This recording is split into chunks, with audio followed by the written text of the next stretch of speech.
Like to call the Municipal Council meeting of Tuesday, December the 9th to order. It is a little after 6, and our apologies for the delay as we have some technical difficulties in our recording. I'd like to acknowledge that we are in Mi'kma'ki, the ancestral and traditional territory of the Mi'kmaq people. And we will move to announcements, acknowledgements, and recognitions. Are there, Councillor Moore? Thank you. Never doubt that one person can make change when a lot of people come along to help. I would like to recognize resident of District 5 and a teacher of New Germany Rural High School, Mike Wilson. He started the New Germany Area Christmas Toy Drive Society 9 years ago. His members of his society are Jessica Wilson, Christine DeLong, Terry Dwayne Foster, Catherine Thorburn, Kim Lacey, Peter Silver, Chris Wall, and Alan Jodry. And also thank you to all the ones that help lug toys boxes, boxed up toys and remove tags and sort it. And also thank you to the staff and students of New Germany Rural High School for the support that you give Mike. This year was one of the most successful ones yet. Just shy of $4,000 in gift cards for families were delivered. For the kids with special cases or long-term stays at the IWK, 2 PS5s was donated, multiple Nintendo Switches, multiple tablets and headphones, a Meta VR system, and 3 Chromebooks, plus the biggest mountain of toys they ever had. And it looks like the whole budget this year was around $40,000. And in Mike's words, he says, I owe the IWK and the amazing staff more than I can ever repay. We would not have my daughter Lydia in our lives without them. I myself had all but one surgery for cerebral palsy there. The other one was at the Shriners in Montreal. The people that work there do amazing work and go above and beyond for kids in our region and their families. They are nothing short than heroes in my book. So thank you, Mike. Councillor Smith.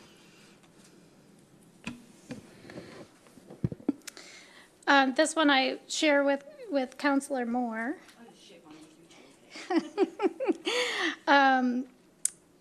Because a lot of the people who put this event on are from my district. It actually takes place in Councillor Moore's district, but it's really a 644 special event. So on Sunday, the 4-H live wires lit up the countryside forest under the iconic line of maples in New Germany. These trees were donated by Christmas tree farmers in the area: Jack Wenzel, Artie Wenzel, Calvin Wenzel, Dwayne Foster, and Jeff Langell. And the trees were bought and decorated by organizations, individuals, and families throughout the area. There are just so many special trees, and I just encourage everyone to check them out. People decorated them on different themes. One very special tree was decorated in a garden theme and is decorated in a garden theme in memory of Greg Seelig by the New Germany and Area Promotion Society, a group that he helped to found and was kind of the driving force behind for many years. And there's also a community tree. I'm not sure if Modal donated the tree, but we definitely put it up. It's a huge tree right on the end. So just want to say thank you and recognize the Livewires 4-H and their leaders, in particular, former Councillor Michelle Greek and Terry Foster. And like I said, go and check them out. They're a beautiful display of the culture and what's important to folks in the area. Any other acknowledgements?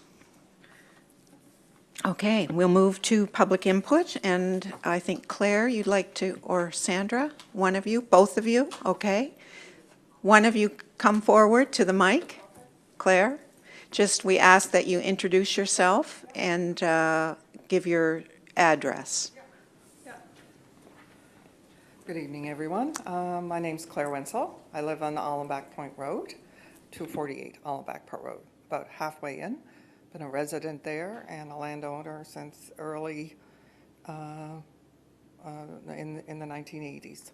Anyway, tonight I've not come to talk about an issue back there. I've been in communication with Allison. She has sent me emails, and I read the MODL newsletter. No, that wasn't, but it was, you corrected me on that. But anyway, it's about the loan that you have for the well drilling and whatever. So I believe there was one reading and there was a second reading coming up. And so I did respond to Allison and said I do oppose it. I think that 5 years is too much of a stressor for many families. I don't care whether you earn 20, 30, 40, 50, 100,000, because there's a lot of issues that if you make a decision and say it's 60 under, or if it's over 60, they got to apply for 10 years. Well, there's many factors in that.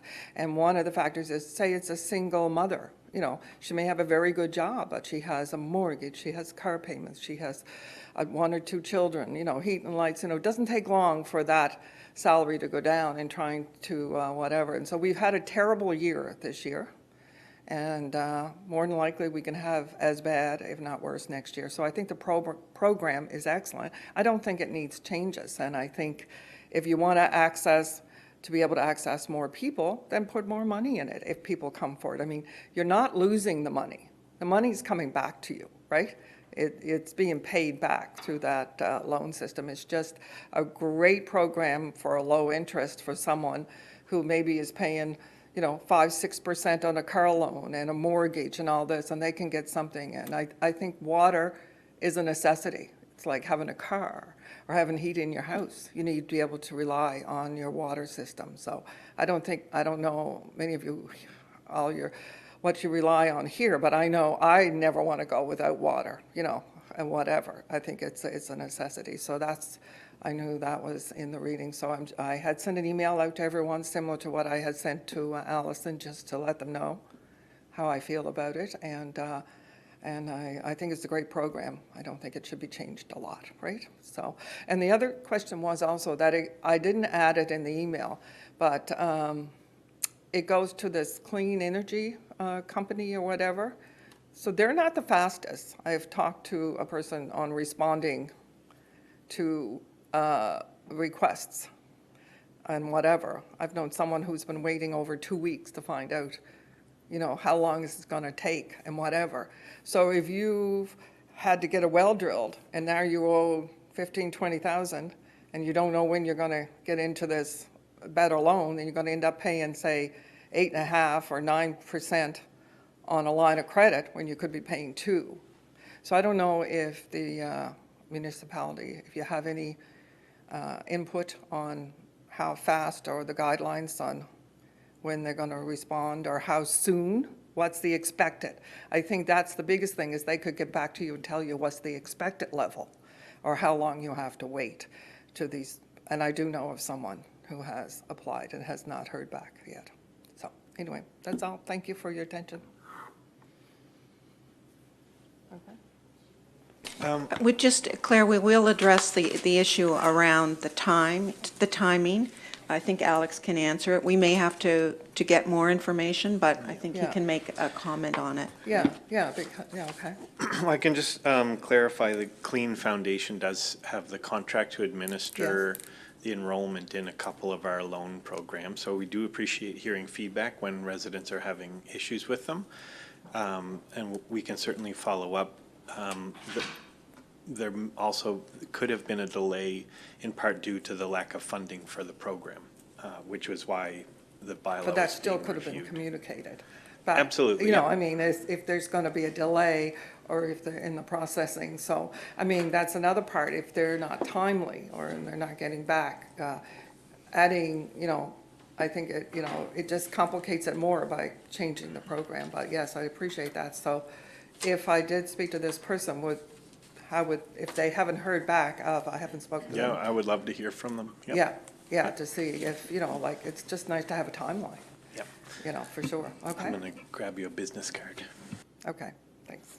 Thank you, Claire. And Alex will be the contact if you want to communicate that. Sandra, did you want to speak? You know me, but I'll identify myself. Sandra Staton, 49 Allenback Point Road. I ditto everything Claire said about the well program you have. It's a great program, but it does require some little better communication with the applicants because it's a slow process. The other thing I want to address is the petition for Tancook Island, and I realize it's coming for a vote tonight. I also want to remind you that the Sweetland Road Committee applied for a letter of support from council for upgrades to that road, and we were turned down. So I just want to remind you of that vote when you're voting on this one. Thank you. Thank you, Sandra. Just to clarify, in the case of the situation you brought forward from the Sweetland Road, we did write a letter, and I think we did write a letter representing all of the districts and the road, asking the minister to address the issues that were very evident in all our districts here in the municipality. We didn't cite one road over another because we have a large number, and so we recognized that that was something we could do, and we did do that and had it acknowledged by the minister. On the issue about Tancook, which we will discuss tonight, it was a request from the MLA to address an issue, a speed limit issue, not the repair of the road. I'm aware of that, but it Okay. is still, it's an issue on a provincial road. That's what I'm saying. And if you designate to support one area, then if you're going to do that, then you'll probably see us back for designation of another area, which is the Sweetland Road. Okay? Just Thank so you. you know. Thank you. Okay. Could we have a motion to approve the agenda as circulated? Moved by Councillor Moore, seconded by Councillor Bell. All those in favor signify by raising their hands. Motion is carried unanimously. We have minutes from the November 25th meeting. Are there errors or omissions, things that need to be changed? Seeing none, we'll approve the minutes as circulated.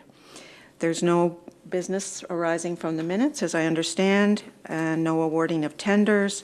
We'll skip right down to recommendations from committees and boards.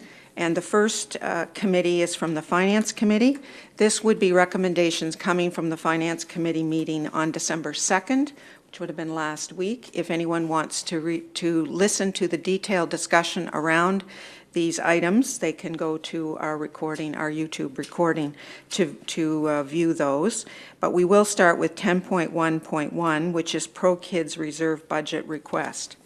And this relates to, we do have a reserve fund for Pro Kids, which is a fund that supports children in our community and children and families who are unable to afford sports and cultural activities. And the reserve holds funds that were left over from previous years. This amount that we will consider tonight will deplete the reserve completely. So it was used last year for the first time in 2023-24, and we dipped into the reserve to cover the demand for assistance last year, and we are doing a similar thing this year.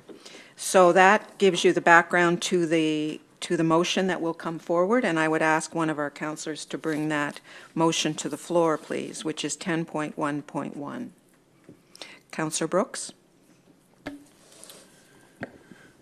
To Mayor McLean, and council, I move that the municipal council accept the recommendation of the Finance Committee and approve up to $21,418.99 in additional funds for the Pro Kids program for the 2025-2026 fiscal year, and further, that these funds come from the Pro Kids reserves. I so move.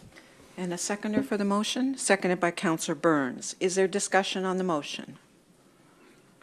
Councillor Brooks? I'm absolutely in favor of this program, as I've said many times. I will be bringing a different motion forward at a different time, just so that we can try to look at how we're using these funds, just to be very sure that those at highest need levels are the ones who are being met first, and try to find out what our other municipalities are doing, because I understand that is already in place. So this is a great program. I want to see it thrive. I want to just make sure we administrate it in the most effective way. Thank you. Okay. Any other discussion on the motion? All those in favor signify by raising their hand. Motion is carried unanimously. The second item that we'll consider, 10.1.2, is the repeal of bylaw 017, which is police clearance certificate application fees. This was raised as an issue for we currently, for people that are seeking employment and may need a criminal record check, and we are charging for that currently. And we were asked to review this as a council, and we did that. And we are proposing tonight that we change this, and we will align more closely with our other neighboring municipalities. The town of Bridgewater continues to charge for criminal record check, but the other three municipalities do not. So our recommendation is that we not charge for employment checks. And would someone bring that motion to the floor, please? Councillor Smith. To Mayor McLean-Weil and council, I move that Municipal Council accept the recommendation of the Finance Committee and give notice of its intention to adopt bylaw 017A, repeal of fees charged for police clearance certificate applications, and conduct first reading. Do we have a seconded by Councillor Bell? Any discussion on the motion? Councillor Bell. Thank you. When this came to finance last week, I actually voted against this idea and motion or proposed motion for tonight. I want to give some explanation for that to my peers here. The week before that, we had just agreed that we would spend 15 grand for water testing. We were borrowing from reserves for Pro Kids for 20,000. We were going to repeal and have a loss of revenue in this program for 15,000. So just like that, $50,000 was going out the door. There wasn't a lot of discussion on where these funds would come from or what we would trade in expenditures. We took 10 years to become debt-free, and I was present when this council put in their budget to borrow for office chairs. And so I think that was a wake-up call for us that we had to change our ways. It's quite easy to spend, but we have to have a budget. We are in a position now where borrowing will be required to meet spending with our present plan. This concerns me, but I do understand that borrowing for infrastructure is totally different than for programs.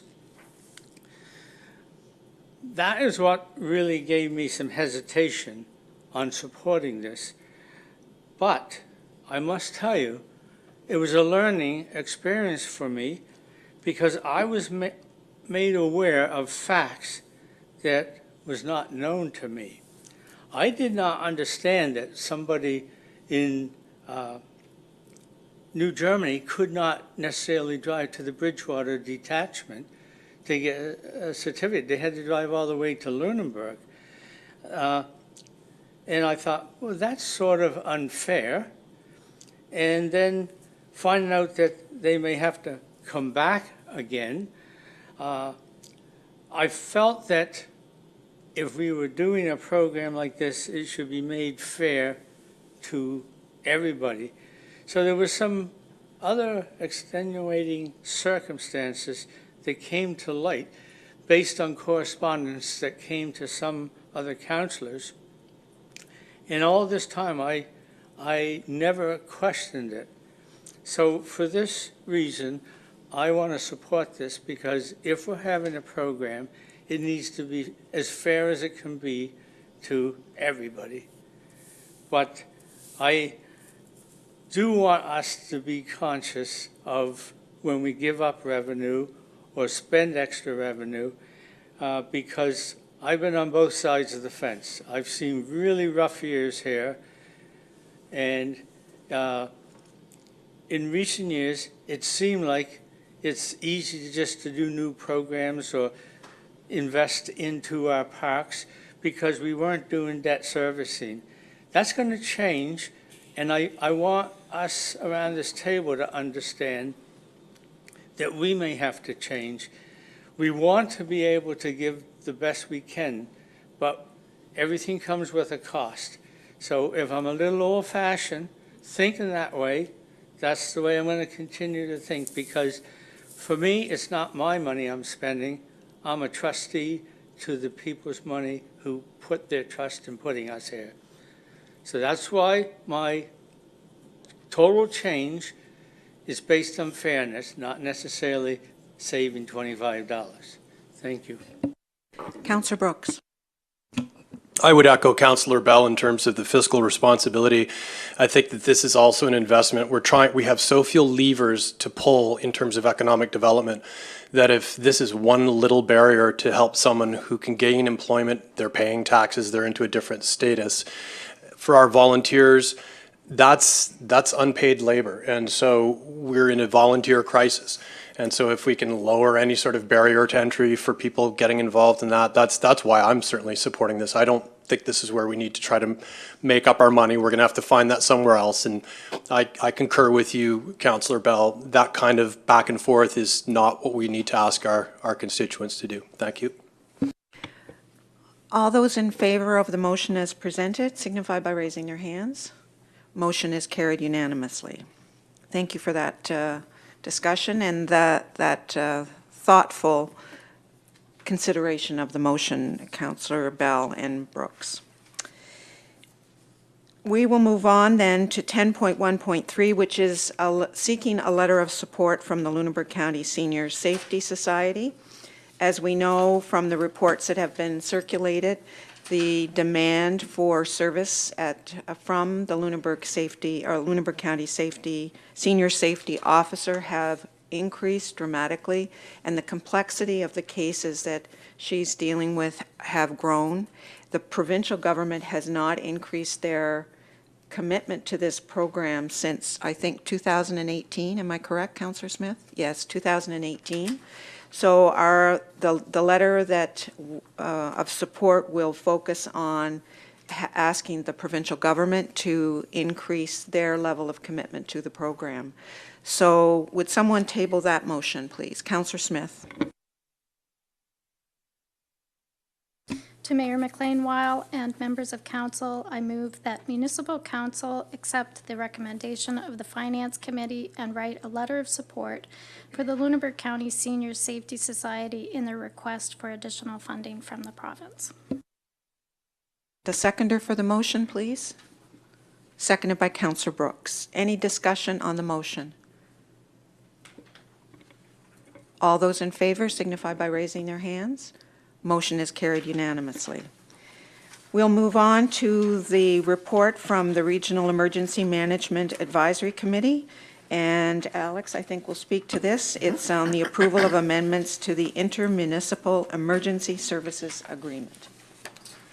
Good evening, council members. I'll offer a quick summary and then I'd be happy to answer any questions. Just by way of background review, in the fall of 2025, all councils who participate in REMO were invited to a workshop to discuss possible changes to the group. The advisory committee for our emergency management organization set up a subcommittee to look at possible changes, and they have since recommended changes to the advisory committee, who have now forwarded them on to council. So it's been a fairly long process. There's been involvement from all 5 municipalities. And so we're now at the point where they're proposing changes to the individual councils. So I'm just going to give a quick highlight over some of these summaries, but maybe I'll offer to Councillor Bell a small bit of good news. When we get to the end of this presentation, you'll see an opportunity for MODL to be paying less as a share towards REMO. So stay tuned. So the first thing that is proposed for change in the agreement is simply to identify that there are more folks involved in REMO than originally had been conceived of when the agreement was put together. So we have staff of the emergency management organization, but then making explicit in the agreement that we also expect a CAO or a delegate for the CAO with similar decision-making authority from each unit, as well as an assistant emergency coordinator, and then a minimum of 4 additional staff available when our emergency coordination center has to activate. And this is to address concerns that some units weren't providing necessary staff, and so we weren't able to cover multiple shifts where activations couldn't be resolved within 8 hours. Building on that, one of the units requested that we add penalties if a unit is not providing sufficient staff to be trained and then be available for those activations. And so there is a process included in the agreement which would establish penalties and the advisory committee to recommend whether or not they should be applied to a unit for failing to provide those staff. And then the good news for MODL, there was discussion amongst the regional partners that similar to some of the changes that are happening for the Municipal Joint Services Board, there should be a base amount that is charged to all units regardless of size, and then a funding formula to distribute costs proportionally after that. And so the recommendation is that we continue to use uniform assessment, which is a good measure of municipalities' ability to pay. But there be a base amount of 20% of the REMO budget, which is divided equally amongst the partners in order to have everybody having a reasonable payment into the group. So the text amendments are in your package, and these were supported by everyone at the advisory committee. So we are hopeful that it's a relatively short process to get each of the councils approving them. Would someone put the motion on the floor, please, and then we can discuss any questions that you may have from the package that was distributed. Councillor Oikel?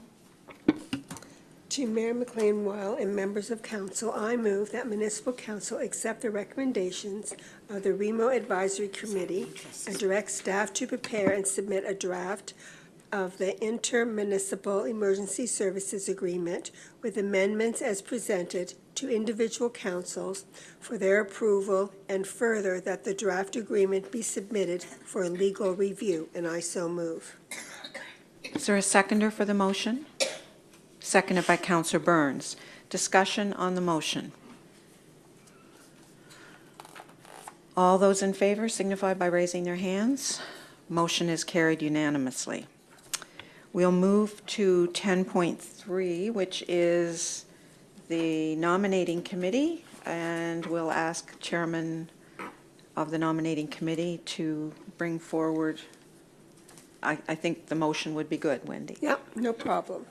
To Mayor McLean-Weil and members of council, I move that municipal council accept the recommendation of the nominating committee and reappoint Keith Drysdale to serve as member-at-large on the Planning Advisory Committee with the term ending November of 2027, and I so move. And seconded by Deputy Mayor Vino. I should say that we have two positions that were open, but only had applications to fill one of those positions. So if anyone is listening and is interested in serving on the Planning Advisory Committee, they should get in touch with us because there are opportunities to serve on that committee. Is there any discussion on the motion? All those in favor signify by raising their hands. Motion is carried unanimously.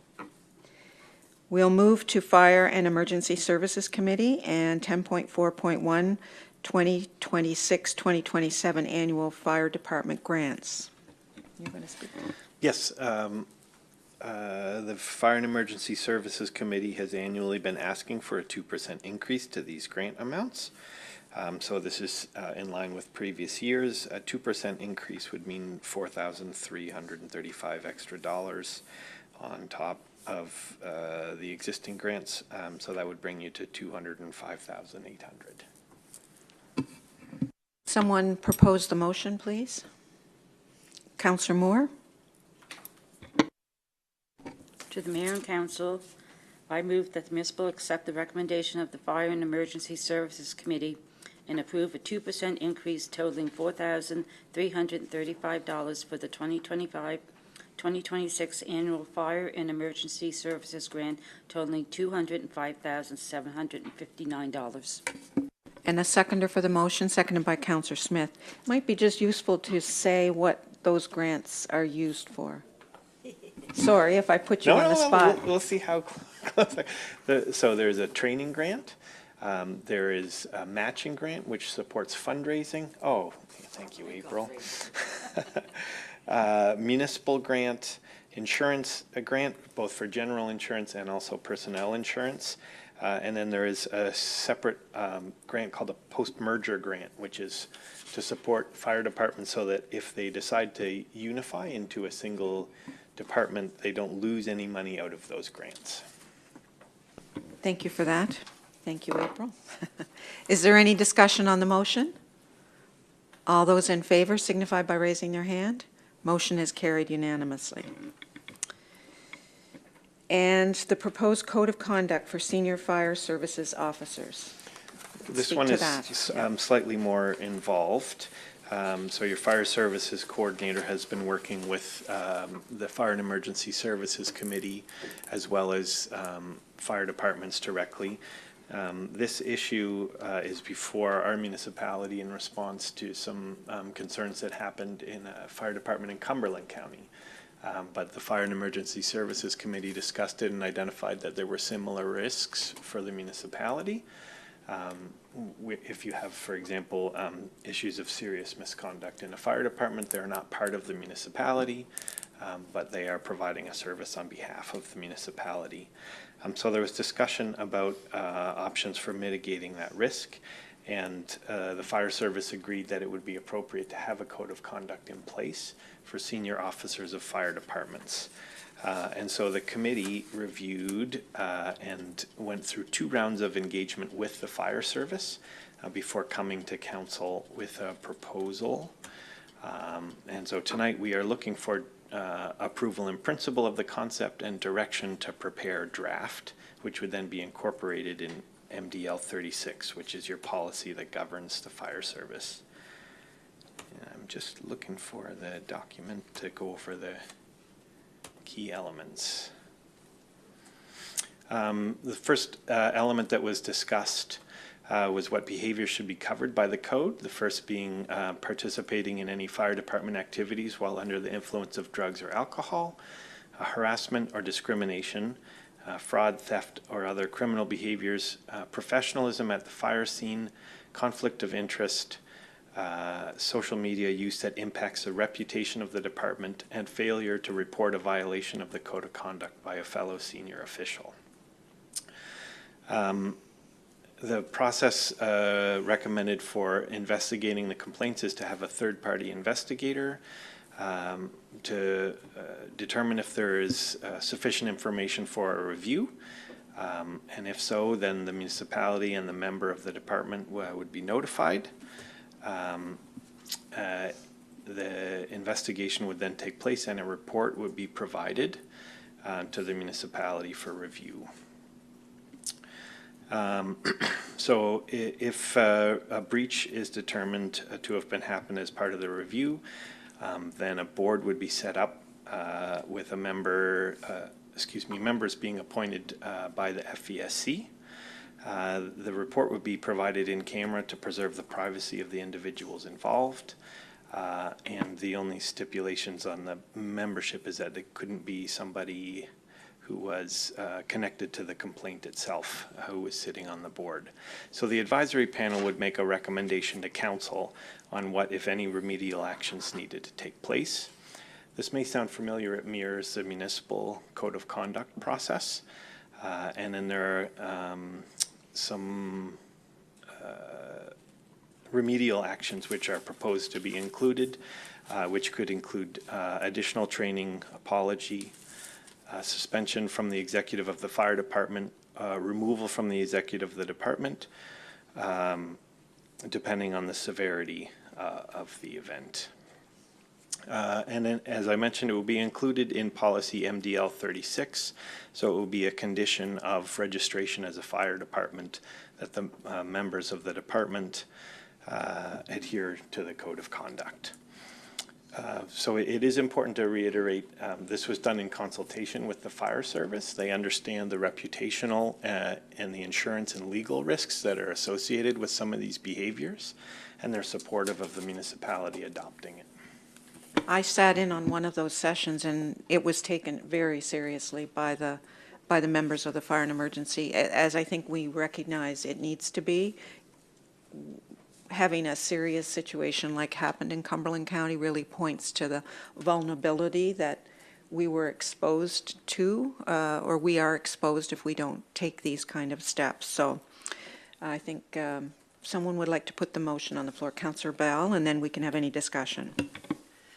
To Mayor McLean Weil and members of MODL Council, I move that Municipal Council approve the approach for establishing a code of conduct for senior fire services officers and direct staff to prepare amendments to Policy 036, Fire and Emergency Services, to include a chief officer code of conduct and complaint process. I so move. And it's seconded by Councillor Smith. Is there discussion? Councillor Smith, and then Councillor Brooks. I just wanted to know what's the process after this? So once a draft is created, where does it go? How does it become policy at Modal? Can you just describe the process from here on out? Yep. So we would prepare a draft at the staff level. We'd bring it to the Fire and Emergency Services Committee for review, and then look for a recommendation from them to council. In order to amend a policy, council just needs to give 7 days notice. So we feel like we have done enough consultation with the fire service at this point that a check-in on the language is all that's required from the Fire and Emergency Services Committee. And it's our hope to complete those steps so that we can present the final product at the annual general meeting of the fire service, which happens in April. So that will make sure that departments are all aware that the change has been made. Yeah, so just to follow up, so the draft is created, it goes to FESC, they recommend to council, and then council does first reading, second reading? No? It's not a bylaw, it's a policy, so it Okay, only requires thank you. 7 days notice. Okay. Thank you, Alex. Just as a question, why would this not be something that we would be putting, not we, but collectively as part of the MGA, as opposed to each municipality taking it on? Was that ever a discussion around the table? I'm just wondering why it's falling to us. And then I have a follow-up, but.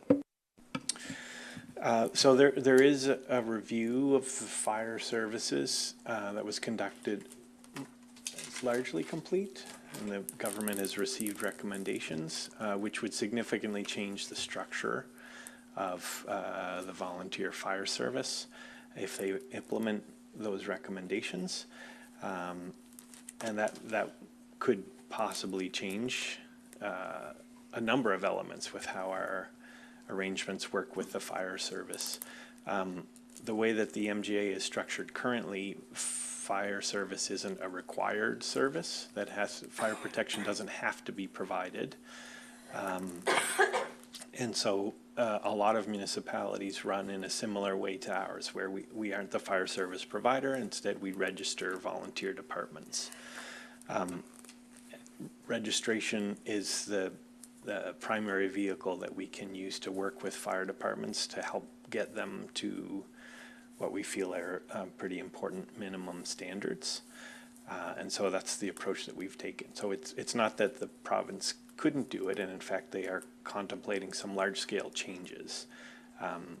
But the incident really brought to light the risks that are sitting there right in front of us and are happening in the other side of our province. Yeah. Thank you. And just a quick follow-up. So through this process, the only two things that I would like to know is who is the third party that will be administering, and what is the course of appeal for the individual at the heart of it? Great questions. So we've had preliminary discussion with the independent investigator who's been appointed by council for review of municipal code of conducts, and he's indicated that he's open to receiving those. We haven't taken that any further because we currently don't have direction to go ahead with the work, but we aren't expecting a huge volume of these. I should have clarified, it was a key point of the discussions. This isn't intended to apply to every member of the volunteer fire service. It's for senior officers because most departments do have disciplinary processes in place within their departments. This is for an issue where you're dealing with the leadership of the department, where there may be conflicts of interest inherent in trying to deal with those conflict issues. So we don't expect to see a large volume of them coming through. And we would use, our proposal is we would use the same investigator for the municipal code of conduct. Thank you. I rambled too much and I forgot what the first question was. There is not an appeal process. The intention of using a small subcommittee was to try and balance the need for privacy, but to ensure that there was some perspective from the fire service. And so there is a space between the recommendation from that committee who receives the actual report and then council's decision. But the way that we've structured the process currently doesn't involve an opportunity for a member of the fire service who is responding to a complaint to appeal to it. They participate in the investigation process, and then it's in council's hands. If I could just ask one last one. In your example, Alex, you listed some things. I think fraud was one of the ones that you said. Would that not then obviously trigger legalities? It would go down a whole other route. That can't be for us to be determining the legalities of those things. So certainly we wouldn't be taking on the role of police or prosecutor, but those this is to deal with conduct of a fire service member that can impact the reputation or financial viability of a department itself. And despite the fact that there may be a legal process going on, in parallel, the legal process wouldn't then address the issues of the member still being part of the fire department. So there have been examples where there can be issues where there was some illegal activity that happened. For example, use of fire department apparatus under the influence of alcohol. There's obviously a legal component to that, but this is more to address the governance of the fire department itself, and if the department's not in a position where they're able to make the necessary changes themselves, this provides an avenue for the fire service as a whole through the FVSC to have some review, and then council to be able to take action to protect the municipality and the broader fire service. Councillor Oikel? Thank you. So first one is who brings forth these allegations? Who can bring these allegations? I didn't hear you say who that was. And I know that the fire department has different lingo. So are senior fire services officers only the executive officers? So within the department, if someone is not based on how many years you've been there, you're not considered a senior. It's only if you're an executive, then you're called a senior. Yes, that's Okay. absolutely correct. It's intended to apply to the executive membership of the department. Okay, I know it's intended to apply to them, but Yep. does the term senior fire services officers only mean, even within a fire department, if someone says, oh, you're senior fire services officers, Yep. do they then know that in their mind, you're talking about their executive, they're not talking about the man who just got a 30-year award?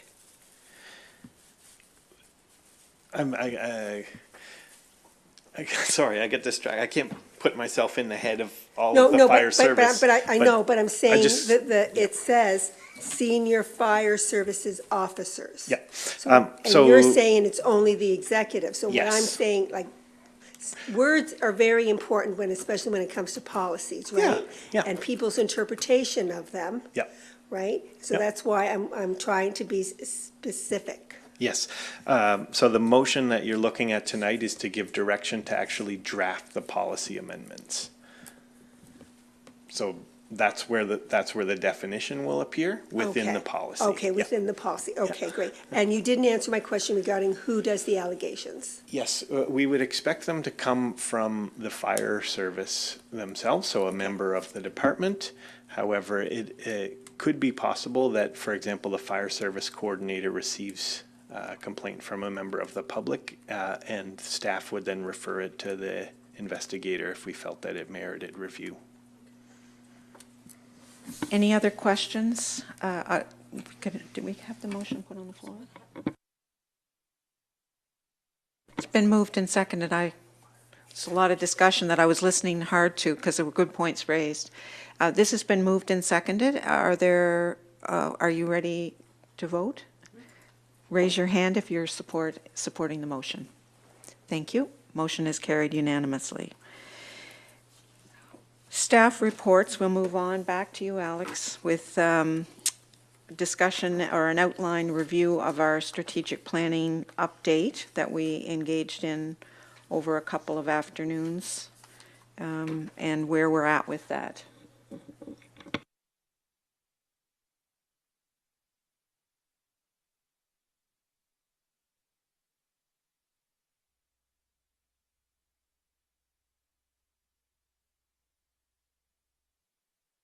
Okay, thanks for your patience. I didn't realize I was monopolizing the agenda tonight. Let's see how quickly we can get out of here after that. As mentioned, we're looking at draft strategic priorities for the upcoming budget cycle. Council has laid out a broad vision statement as well as mission, vision, and values. But Council also annually or semi-annually establishes strategic priorities that are a key part of how we develop the budget and also communicate with residents. So this, to include in the presentation, is Council's vision. I'm not going to read it aloud, but for reference, it's there. Council has also established these values and mission. And then, as part of our work this fall, Council held some workshops to review the strategic priorities that were established and to look at opportunities for review. So we have the same 5 are proposed as the previous budget year, but there are some small revisions, mostly to focus language a little more and ensure that communication with the public was clear about the intention of each of these. So regional economic development remains a priority, focusing on initiatives that can support regional economic development, such as our work with partners trying to create a REN-like platform for our area. Also advocating for a stronger economic environment, including reliable cell service. Infrastructure, focusing on collaborating regionally to expand infrastructure that can support growth, and also making strategic investments in the municipality's recreation assets. Quality of life, the wording was revised here to incorporate the concept of community development, which we'll address a little further in the presentation, but it remains focused on addressing loneliness, affordability, and social inclusion.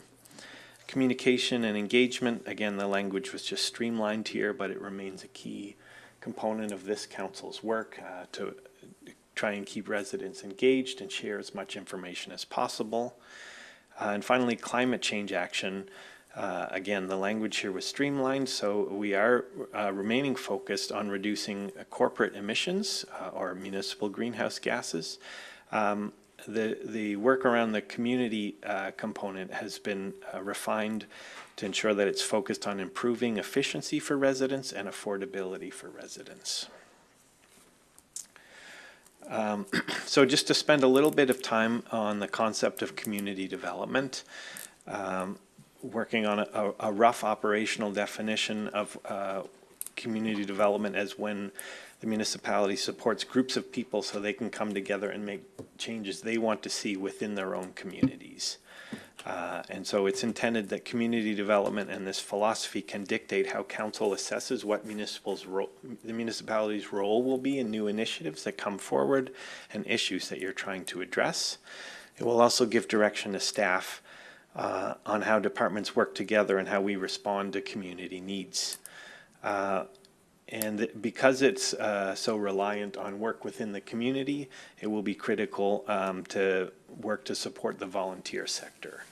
And so we will have to build on things like our volunteer summit and our broad array of community grants to ensure that communities have the capacity to be partners in this approach. Some key tasks that we see coming out of this shift in philosophy would be to bring an options and research paper back to council to help provide more clarity, create some definitions around it, as well as set some measures so that we can do some analysis as we progress through the rest of your term on how well we are doing at achieving the goals that you're setting out for the municipality. We will be doing a review internally on how that might change the organization of the municipality, and we will also be working on a plan and a report to council on options for enhancing the volunteer sector, especially given the demographic changes and the way that people have changed the way they volunteer over the last decades. We'll then also work to make sure that we are managing the change in a way that keeps employees engaged and focused on the philosophy and ensuring that we're communicating this vision and this approach to the public. In terms of project lists, so we have a quarterly report that comes to policy and strategy on the different projects that council wishes to undertake. So we have made some revisions to this based on the outcomes of those workshops.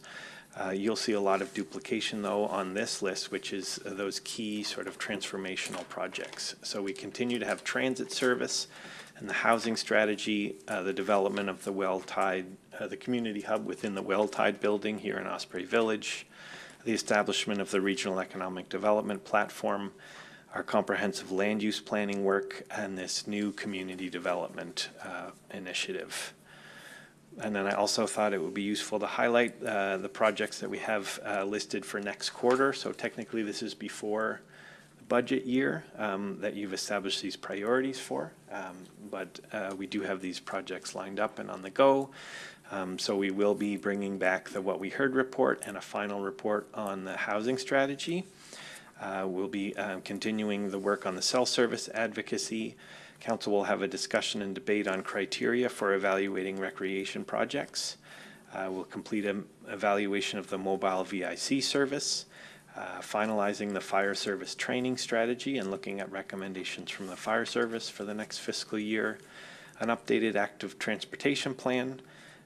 We will see the launch of our e-building service for building permits, and you can actually cross this one off the list, a review of criminal record check fees. So that's the summary, but I'd be more than happy to answer any questions, and we're looking for council to adopt these so that staff can go away and start working on operating budgets. Councillor Brooks. Thank you, Alex. The only question that I have on the fire service training strategy, that's a bigger conversation that's still trying to go on about what we're going to do with the facility and whether we're going to diversify that or make it regional. Is that correct? Yes. So the fire training strategy, one element identifies the need for regional training facilities, and that council has backed up that desire to work on that by contributing to a reserve fund every year for that. The finalization of the strategy is more the conclusion of a longer conversation that's been happening at the fire service, and the group called the Lunenburg Regional Fire and Emergency Services has been working closely with the council's fire committee on a way to enhance the local training that is provided, recognizing that there were gaps that were appearing, and then as that work was going on, the closure of the fire school really accelerated the need for that local program to be enhanced. And so there is a discussion paper. Most of that strategy focuses on how to support the volunteer efforts that are happening locally and doesn't close the book on those regional training facilities. And it's certainly the draft that's been produced, there's a lot of flexibility there. So if the province does step up and, for example, proceed with a regional model that was based out of the NSCC, for example, which I know is a topic that has come up here regionally and some other areas, those would still fit nicely within the program. Councillor Smith. Well, first I want to say I think you did a fantastic job through the chair to Deputy CAO. And one thing that I really appreciate that you didn't go into were the points of caution for consideration around the community development part. I think that was distilled beautifully because I think there's excitement, but also we just have to be careful about throwing ourselves into the community development mindset while realizing we still have those core services and responsibilities that we're delivering and that volunteers are already, really burdened in our communities. But that said, there's so much potential if we direct our attention to a community development lens. So I am excited about that, but I'm so glad we're being mindful of those points. I just wonder if you could talk a little bit about the criteria for evaluating recreation investments and what that applies to. I think one of the difficulties in thinking about parks is that we have some things in the queue, and so it's not always easy to communicate to people what our thinking process is. And I'm thinking, one of the things that was in our draft capital budget was replacement of toilets. That was in the 5-year draft capital plan. So does that go through this process? What runs through this criteria that we're developing? Sure. I think that's an excellent question. I think the question itself alluded to the answer. The criteria will certainly help explain to the public council's investment decisions. The intention is to create a clear rubric so that council can come to agreement together on where the most pressing needs are in terms of investing in your network of parks and trails. And so some examples of possible criteria would include accessibility needs, or if it's an existing park, do the features and amenities in the park meet council's own park standards? And so you would see items on your capital projects list that would be driven by the criteria and those standards, just like replacement of vault toilets are driven by those same factors. So it would apply to how council develop proposed capital budgets for council to consider. It would also help clarify an approach for council to use to prioritize different investments and then explain why you've made those decisions to your residents. We're looking forward to this discussion. Any other questions? I just make a comment on the community development model that is being proposed here. In discussing this with our CAO, this is not something that will happen like overnight. We're going to gradually move towards this. So there will be a report coming forward with, as Alex has outlined here, with the elements of it. But I think we can expect that it's over a couple of year period in order to implement and to have ourselves and the staff adjustments that are necessary to accommodate a different type of approach to how we view community and how we view taking in projects and providing services. So this is not something, this is quite a big deal, and it will take time. So we'll be working it through in various stages over the next couple of years. So I think we'll see some evidence in this year's budget for some of those first baby steps and how we might allocate some funds to support some community work, but also have some leadership in doing that. But also over the longer term, it does have implications for much more significant change within how we address the communities that we serve. So we have allowed to the gallery, oh, sorry, Deputy Mayor Vino. I was just wondering if you would like the motion put on the floor?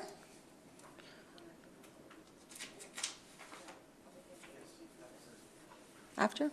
Yeah, we'll take that after. Sure. The public is, the gallery are welcome to make any comments. We've allowed time on our agenda for public input on our strategic initiatives as they've been presented, if anyone wishes to speak to that. No? Okay. Claire? Claire, thank you.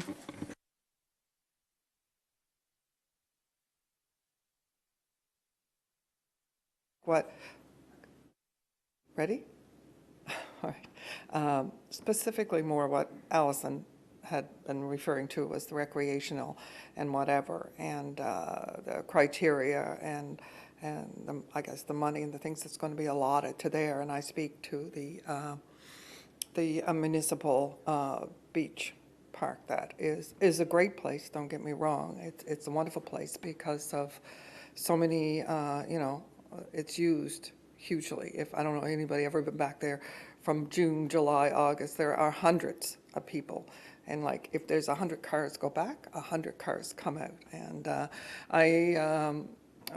you know, it's not many places that have freshwater access for people in Lunenburg County, you know, because obviously, you know, so I think the upgrades there, and I think it has been talked about at council over the years, that the upgrades there needs to be strongly considered, and money, you know, needs to be put back into that park, and washrooms, tables. There has been some put back there, and that's appreciated, but it's not enough. You know, one garbage can on a beach is not enough. You know, the garbage is going to go wherever, and the washroom. So I would hope that council, when they get to that, take that into serious consideration, because there would be thousands of cars and thousands of people in the run of the time that's back that road, and it's well used, and I'm sure it's well appreciated. And of course, it just leads back to the earlier discussion that we had about the traffic on the road. And not, you know, so that's one of the things that we have approached council and different things over the time. We need improvements to that road because of the traffic and the dust and everything. So those are my comments. Thanks. Thank you. Anyone else? Sandra? Anyone else? No? Okay. It would be, we can put the motion on the floor now, Councillor, or Deputy Mayor Vino. Certainly, thank you. To Mayor McLean-Weil and members of council, I move that Municipal Council approve the revised 2026-2027 strategic priorities as presented, and I so move. And a seconder for the motion? Seconded by Councillor Brooks. Is there discussion on the presentation that was made? Councillor Brooks. Yeah, I hope that as a communication piece, when we have figured out our whole park strategy that we've talked a lot about, and, you know, even in broad strokes, to be able to communicate a roadmap to the public, I think would be helpful for individuals who can look at something and, it's not about a promised deadline. This is about the guidance that we're trying to go forward with so people can say, I represent Riverport. My community knows nothing's happening in Riverport for a chunk of time. They know that. So everyone who is trying to vie for a park, it would be great if we can find some sort of roadmap, even in general terms, so people understand what we're trying to finish and then prioritize. I think it would be a helpful piece. Other comments? All those in favor then of the motion to accept the strategic priorities as presented signify by raising their hand. Motion is carried unanimously. Thank you. We'll move now to approval of amendments to policy 058, which is fees. And who is speaking to this? I don't know that I am. Yes, April, our clerk. This is the policy amendment regarding the potable well financing lending rate. It's a rate that is already in existence. It was just never added to the fees policy. And we're trying to, when we capture these things, we're trying to make sure that they're all under one policy, so it's upfront for folks. So it's just a straightforward addition to one of the tables within that policy, just to add the rate, which is at 2%. Would someone table the motion, please? This is the motion on 11.1.3. Councillor Smith. To Mayor McLean Weil and members of council, I move that municipal council approve the amendments to policy 058 fees as presented. And a seconder for the motion. Seconded by Councillor Brooks. Is there discussion on the motion? All those in favor signify by raising their hand. Motion is carried unanimously. And we will move then to second reading, bylaw 047, potable water supply upgrade program. Is anyone speaking to this? Me? Okay, thank you. So this is a second reading of amendments to the lending program for homes that are looking to improve their water supply. As previously discussed, the chief difference is shortening the period of time for which the money will be loaned.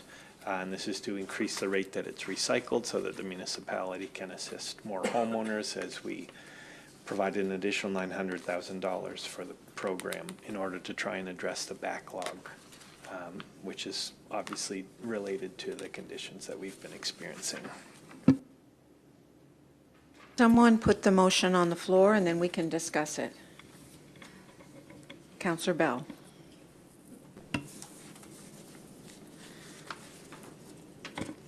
To Mayor McLean Weil and members of Municipal Council,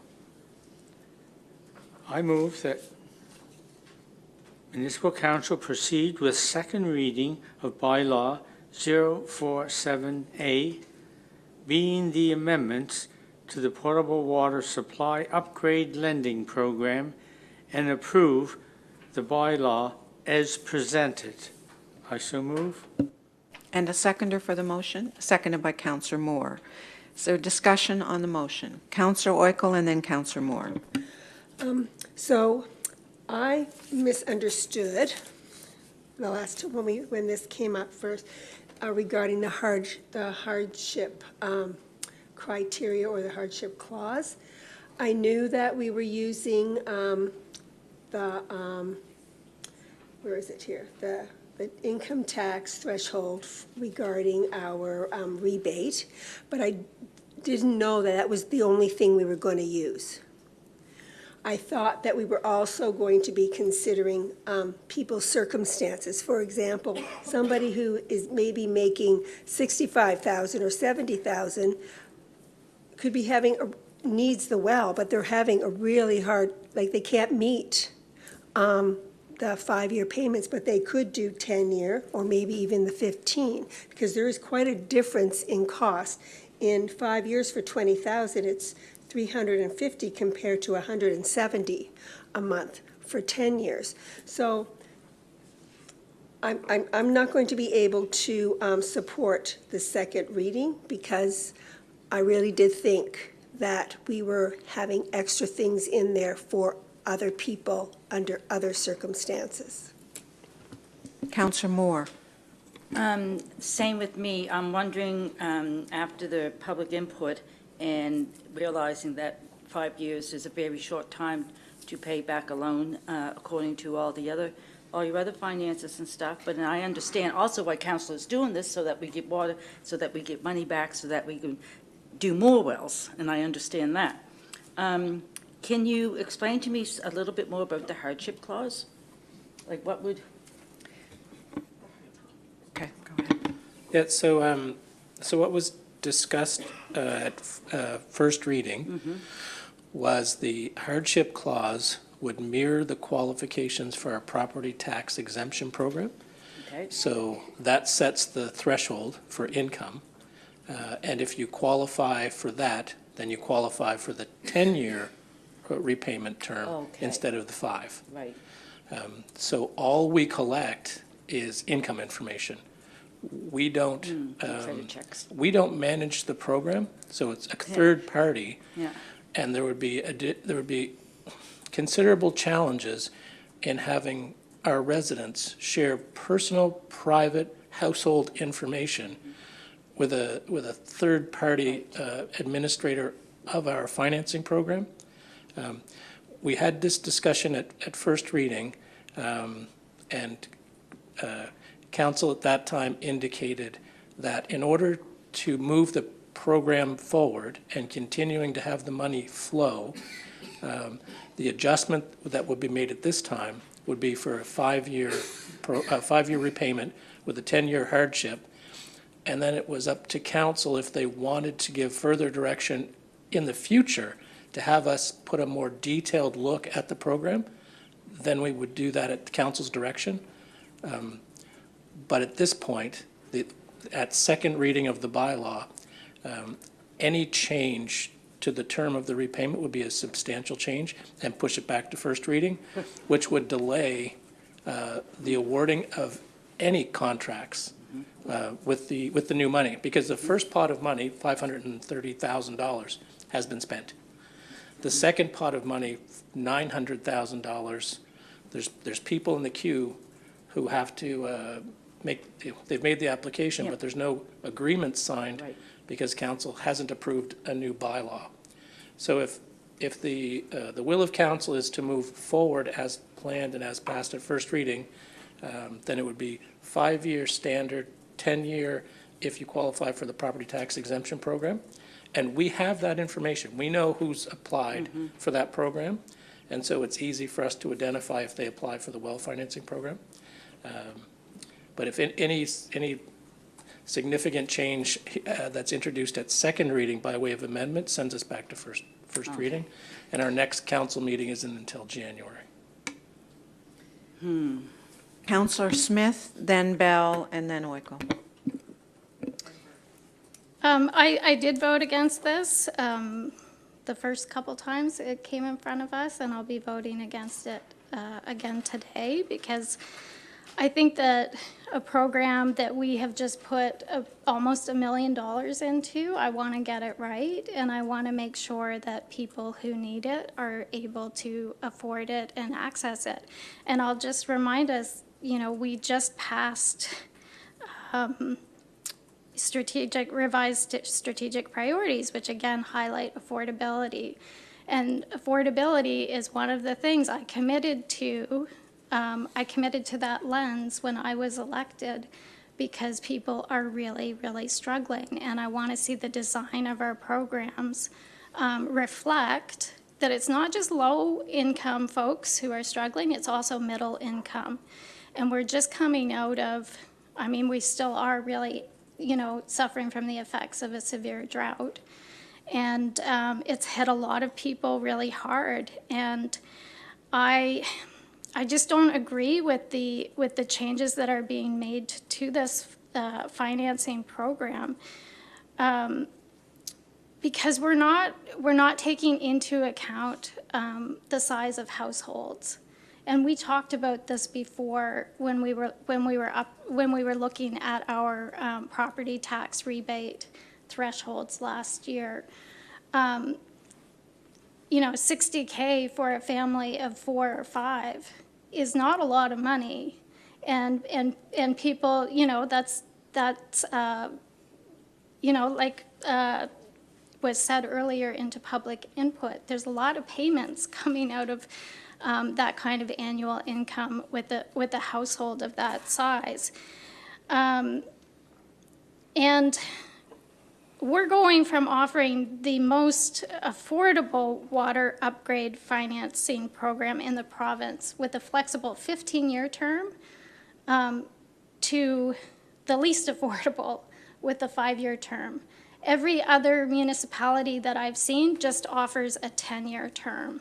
And for me, that's the balance between recycling the funds in the program, and also offering a flexible payback rate so that everyone who needs it can access it.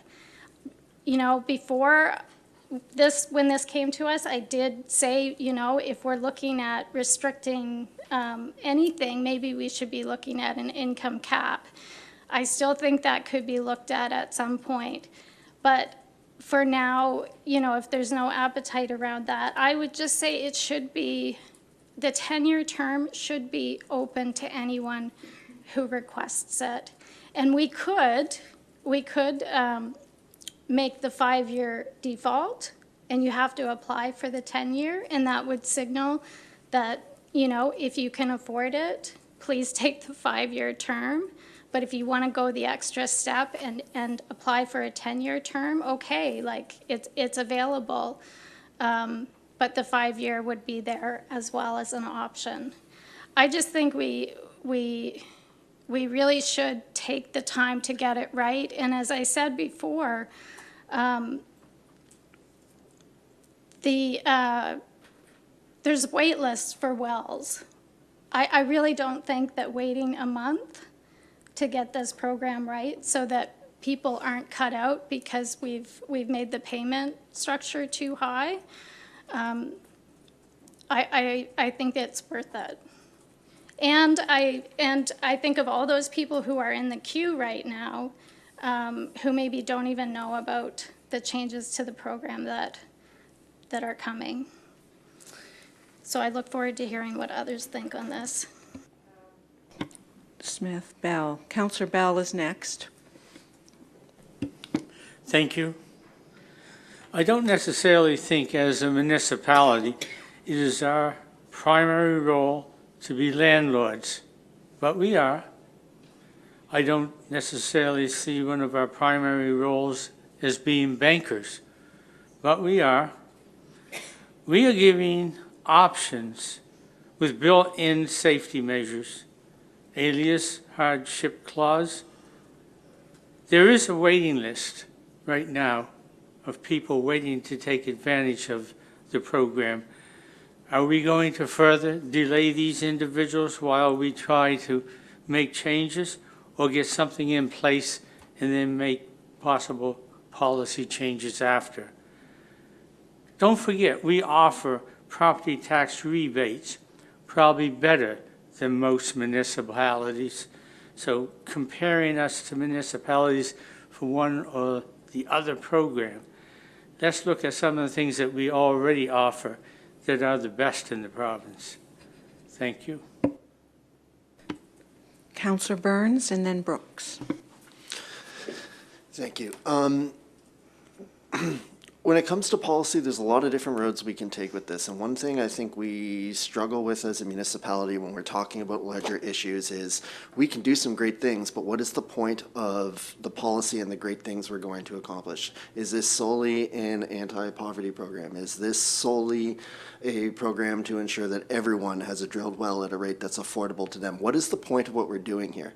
Because if the point of this program is to upgrade infrastructure in the municipality, water infrastructure, such that there's more drilled wells in the ground overall than there are wells that are more susceptible to go dry, then what we're doing is the correct policy choice. So what is the evil we attempt to remedy here, right? And when it comes to government regulation and government programs, both sides of that carrot and stick, what is the point of the government action that you're trying to solve? So for me, if the goal of this program is to get more drilled wells into the ground so that then the people who are not able to either benefit from this program or the people who are not going to benefit from this program can benefit from supports we can focus on elsewhere and focus on a smaller group of people the next time there's hundreds of people waiting for water at the municipality, then this is the correct choice. If council would like to make a policy choice that's geared at anti-poverty and low-income households, then this is not the correct policy choice. If council is looking to target a specific set of middle-class folks, and this may not be the correct policy choice. But if what we're doing is saying we have a pot of money and we are upgrading water infrastructure for a municipality overall, then this is the correct choice because we're recycling the money faster. There are people who are going to be pissed off at me tonight when I vote in support of this. There are people who will definitely benefit from a lower monthly payment. But to put it in perspective, $20,000 is a lot of money, but it's also likely less than the used car that they're paying, which their repayment term is 5 to 7 years, not 15, right? If you're buying a car and you have 10 years of payments, there's a larger problem, right? If you have a home, I'm sorry, but there are some things that are going to cost money on this, and if this is an option for us to upgrade water infrastructure, we're just greasing the skids so more wells go in the ground. To me, if you vote against it, I wouldn't do it based on just picking a 5 versus a 10. I'd say, what is the policy choice I'm making here and what is the evil I'm trying to remedy? And if you don't agree with the evil that we're trying to remedy here, which is a lack of water infrastructure that seems to be impacting people, then say that and say what your different policy choice is so then we can focus on that and solve that. Because otherwise we're gonna kind of spin our wheels on this repeatedly. Councillor Brooks, then Councillor Moore, and then we'll vote. Yep. I think I agree with Councillor Burns. I mean, what I understood from our CAO is that to change things to a 10 and 15 is going to require a different capitalization of this program, which we don't presently have. Is that correct, Tom? So when we present, thank you for the question. When we presented the information assuming that you do the 5-year with the exemption for people that qualify for the property tax rebate program, we're able to do, with the current investment of which is approximately $1.4 million, we can do 9 wells a year, every year, without putting more money in the program. At 15, we can do 3. And so part of the rationale that staff put forward was if council isn't interested in putting more money in the program and wants to try to make a program that is fairly sustainable at 9 wells per year, when prior to the first investment of $534,000, we didn't fund any wells. So we jumped in with $500,000 and we didn't solve the problem. And then we jumped in with another $900,000 and we know we're not solving the problem. But to make it more sustainable, to allow the program to fund itself, at 5 years, although the cost per month is higher, the interest payment is lower. 5 years of interest at 2% is much lower than 15 years of interest at 2%, and it allows the program to be sustainable. By the introduction of the hardship clause, we picked the middle ground at 10 years. So the people that are getting the property tax rebate program have the option of doing it over 10 years. They don't have to if they don't want to, but they have that option. Because the hallmark of our response was speed and funding. And that's what we were trying to do, because we had, I think, 34 people on our on the wait list, or they let us know that they had dry wells this time last year in December. And so we said, we've got to get money out the door to fix that problem. So for those 34, I think, residents that we knew about, we put the money forward and we did it over 15 years. And we did it quick and we did it without a whole lot of background study. And then we found ourselves this fall with a waiting list almost as long. And the costs were higher. And the first pot of money was gone. And we still had people applying to the Clean Foundation who were still processing those applications, even though we don't have any money to pay for the wells. And so then council said, we'll put another 900,000 in. Now, this is coming out of our reserves, right? The money is being repaid, but at a very slow rate. And we have lots of expenses where we need those operating reserves to fund different projects, because we're investing in parks and trails like no municipality in the province. So if we try to balance all of the things, we needed a program that would be sustainable. And we felt that 9 per year might not be great, but it's 9 more than we were doing. But we can't do 100 in 2 years and have that sustainable. It'll draw down our reserves to such an extent that we won't be able to do other programs that we want to do. So that was kind of the rationale that we put forward. Thank you. For me, this is trying to hit the middle of the road here. If there was not a hardship clause or there was not an out for individuals, I could not support this. I don't also want to be presumptive that no one is going to pay it back in 5 years. To Tom's point, it's a different interest rate. We may have people paying it back in 5 years, which keeps that liquidity going. I think the number of wells is what we're looking for. And, you know, if we're down to 3, I think it's just, I don't know. You know, I think if the situation we experience this year continues next year, we're going to have a bigger conversation about perhaps some different capitalization, going to the province, finding other solutions. For me today, this strikes a middle ground. I will be supporting it because I'm confident of the hardship clauses if people get into that situation. Okay, we're going to go, if you've already spoken, I'm not going to recognize you. So Deputy Mayor Vino. Thank you. I'm just looking at, in the council agenda, a package, the policy, and this might be a question for Elena, so I'll give you a heads up. The hardship criteria that we're using has to do with the property tax rebate, and in that property tax rebate, we have 3 different thresholds. I just want confirmation that we're going to the highest threshold of 60,000, because we start at under 30 and work our way up. So if you could clarify that for me and for the public record, that would be great. Certainly, through Madam Chair to Deputy Mayor Vino. Yes, we would be looking at the highest threshold for the hardship application. And, you know, staff are very cognizant of what's going on in the, you know, in our municipal taxpayers' realm and the ability to pay. And one of the things that we are going to be bringing back to you is the property tax rebate program, which we were asked to look at household size. So because this bylaw references that program, if that program changes, then this bylaw will change, you know, will be referencing that rebate program. So if the rebate program, when we bring it back to council, we will be looking at household size. If you make some decisions as a council that you want to have different thresholds for different household sizes, then that will form part of the hardship application when someone makes that application, that the household size will be taken into consideration because the new rebates will have that already built into them. Also, just to answer another question, Clean Foundation is aware of anyone who does not have a signed agreement, because the municipality does have to sign off on the household agreements with the taxpayer, that the program is changing, and tonight these changes may come in effect. So I would be expecting that when, I'm expecting Jeff tonight, Mr. Merrill will let them know whether or not this passes, and if it passes, then I'll probably see 43 household agreements tomorrow morning in my inbox.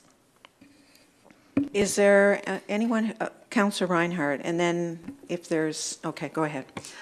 Yeah, I just, like I've spoken about before, I just think limiting the 10-year term to those who qualify for the property tax rebate is too narrow.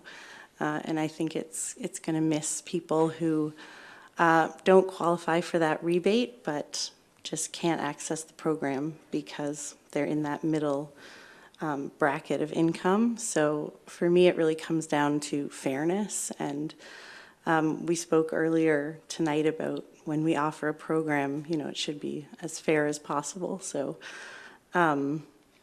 Yeah, I think if we could make a change, and I know that would delay things, so that people could apply for the hardship clause even if they weren't necessarily in that lower property tax rebate bracket, I would be more supportive of it. I think everyone has spoken. I would just like to say that this council, first of all, think about the season last year. We didn't have a shortage of water, folks, and yet we had a requirement to put $500,000, more than $500,000 into the water financing program. This year, we had the most severe drought we've seen in many years, and we put $900,000 in. What is going to happen next year if we have a similar situation or even half of what we had this year? We will not likely have the same flexibility to add more to the financing of wells. You all know what's ahead. We've looked at our capital budget, and we've already looked at how we're going to commit to some of those projects. So I think what we have to think about is the sustainability of this. Droughts in our community are going to continue. We can expect that. Even when it's not a super dry summer, we had people without wells. And everyone around this table recognizes that we can't have a community without water. That is a fundamental piece of how people live. And we need to think about the sustainability of our organization to be able to support people in our community who need help in getting wells. So I think the whole intent of this, and I am completely understanding and sympathetic to the concerns around affordability. I get it, completely understand it. But I think here, as Councillor Burns has outlined I think very well, is our policy initially was to respond, and then we got into a lot of discussion about affordability and about issues around poverty, and which is a different objective. Think that defining the objective as one as to address the infrastructure issue around wells in our community is what we need to focus on. And that is the fact that we have a large percentage of dug wells. I don't know if it's greater than anywhere else in the province, but I suspect that it's in the high range because of the challenges of being close to the coast and because of the mineral content of the soils here. We have issues with people not being as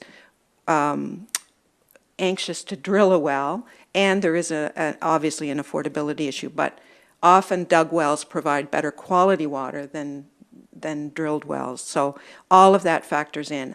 I just want us to think about the sustainability of this. We were in a privileged place as a municipality to have, and the previous council before us, to think about putting a program in place and then for us to have the reserves to respond. Other municipalities did look at what they needed to do, but I think this municipality was one of the first in the previous council's efforts to do this. And we were privileged enough to have the reserves to respond. My suggestion would be that we are not going to have those reserves going forward if we have similar kinds of circumstance. So we need to look at the sustainability of the program. Is there anyone else that wishes to speak? Councillor Burns, Smith, and then we're going to have a vote. Yep. Yeah. I will, Oikle, and then we will vote. I will try to go as quickly as possible here. For anyone watching on the public record, I think another avenue that folks would want to explore is the provincial housing repair program. I actually do a decent number of those for folks at work, and I see a lot of people really benefit from this program. Part of it is very low interest. Part of it is a grant. it's probably financially better for you to utilize that program if available than it is to utilize ours. So anyone watching this, I certainly hope that the well would qualify because plumbing does, and I would think plumbing out to the well would make sense. And if it doesn't, I'd strongly encourage the province to have that uptake in their program. The second thing, and I just want to hammer home this point because I don't want to seem heartless and I want to illustrate my logic, is that of course this program is going to miss people. Our road paving programs miss people. Every program we have misses people, but the objective is to get wells in the ground. And quite frankly, I don't think we should be tying up this much reserves for 3 wells a year. I struggle with it at 9 wells a year, to be quite honest. I'm just not willing to take it away.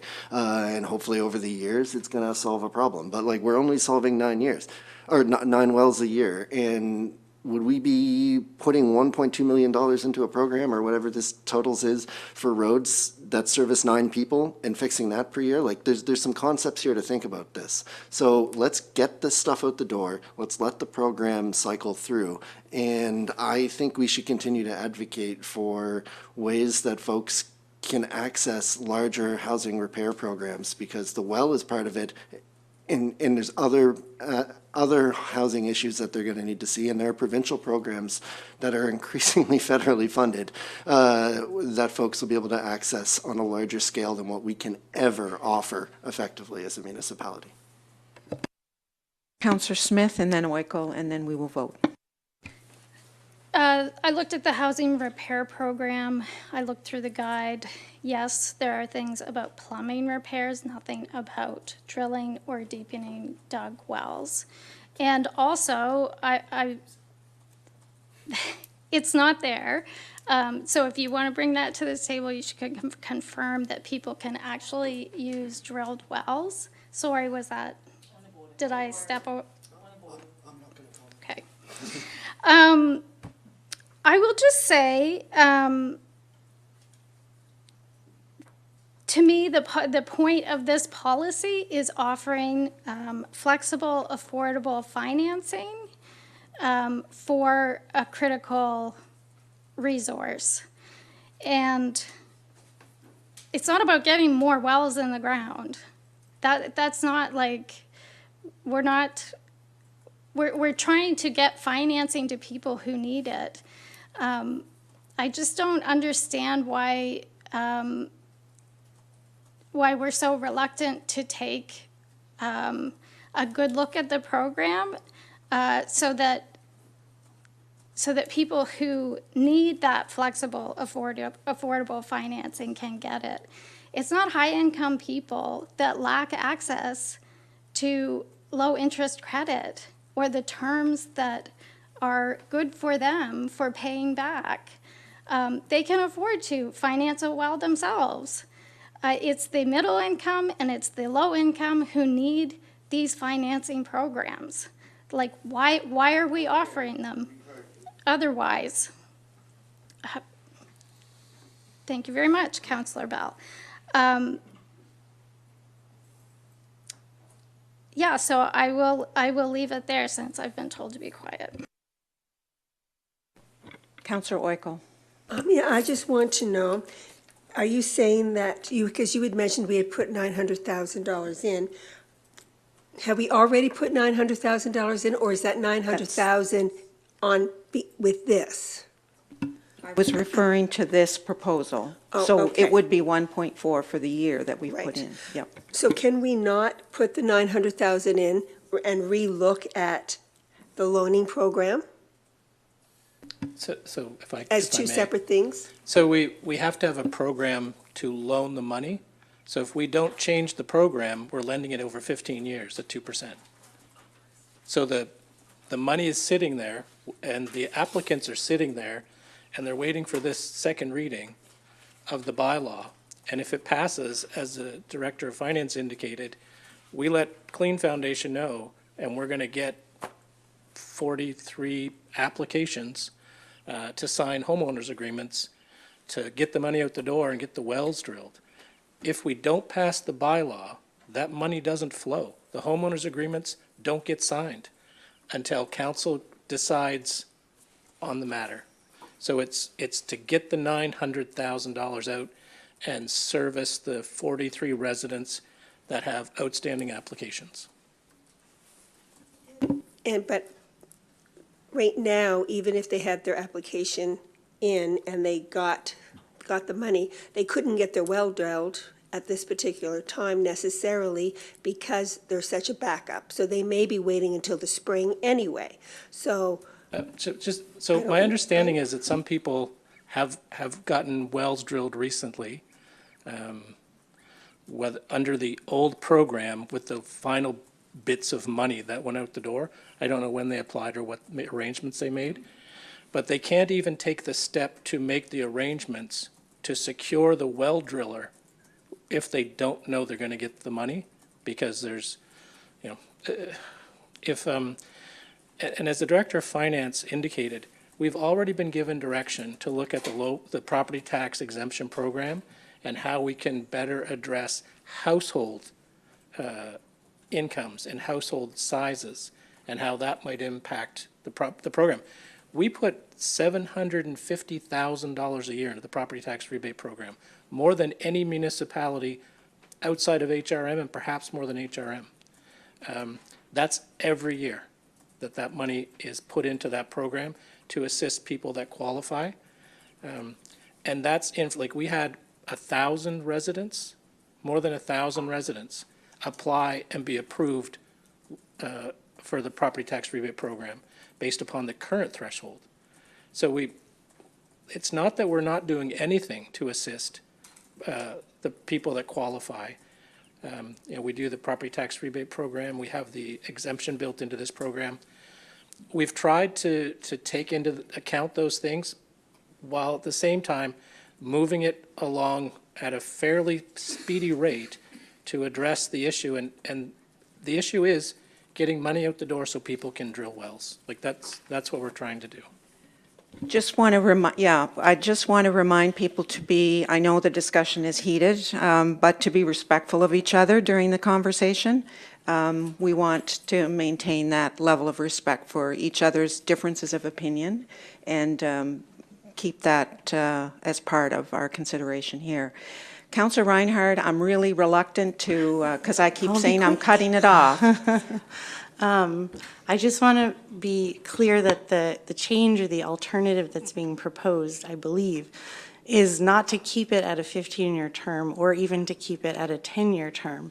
It is to have the 5-year term as the standard, but just allow for a little bit of flexibility so that if people can't do that, but they don't fall into the property tax rebate category, they have that option. We have a motion on the floor. I know, and I just want to be clear because there's been some back and forth about how we would only be able to do 3 per year if we kept it this way. And I'm just being clear that would be an alternative that we could consider if people want to. If people don't want to, everyone has a vote. Okay. Okay. The motion has been moved and seconded, and it is now on the floor. All those in favor of the motion as proposed signify by raising their hand. Those opposed, Councillor Smith, Reinhardt, and Oikel. Motion is passed. We will move to finance and uncollectible accounts for write-off consideration. Now, I think this does require some explanation. Thank you, Madam Mayor. Good evening, Mayor and Council. The Municipal Government Act has a section under Section 38 that does allow municipal council to write off amounts related to accounts that the treasurer, that's part of my job, considers uncollectible. As a treasurer, I have a duty to bring these accounts to your attention to discuss collection efforts made and give reasons why the accounts should be written off. So I gave you kind of a table of 4 accounts that do require, in my opinion, write-off consideration. 3 of them are actually mobile homes. So these mobile homes have been moved off the property. They no longer exist. PBSC has made the account inactive. We have mailed invoices to the addresses we had on file. We actually looked for the homeowners in other parts of the province to try to make those collections happen. So one is for $1,900.76, which includes the original amount plus interest. Another is for $938.31, which was $662.16 plus interest, and the other one is for $268.46. So those are, all three are mobile homes. One of the things about mobile homes is once they're gone, very hard to collect. You can't put those in a tax sale. So for us, that's problematic. Now the last one is a change of use. This one's a little bit more complicated. So change of use occurs when, say, a property is assessed as forestry, so it's a very low rate, like 25 cents an acre, and it gets used for another purpose. Say maybe we're going to use it for resource or residential purposes. And so what that means is now it's subject to a 20% change of use tax. That 20% is determined by the Property Valuation Services Corporation. They would write us a letter, say, we've noticed that this property has changed its use. Please bill the, usually it's the existing homeowner, this 20% on the assessed value.